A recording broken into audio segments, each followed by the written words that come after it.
In this video, I'm going to be showing you how to import music onto your video on DaVinci Resolve. Be sure to watch this video until the very end to prevent any mistakes in the process. Now, you're going to begin by finding the actual music you want to import. You could go on YouTube Music Library or Audio Library, or just find any free music like I am here.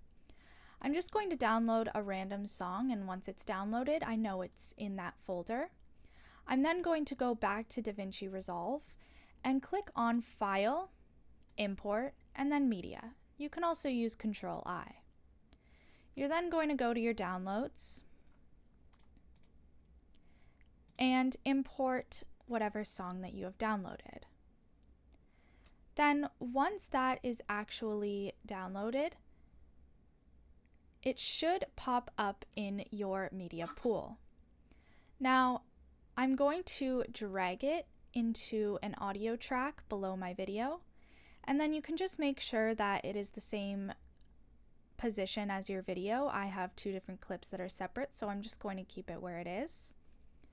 And then you can also change different things. If you click on the audio, you can go into Inspector and change the volume if it's too loud.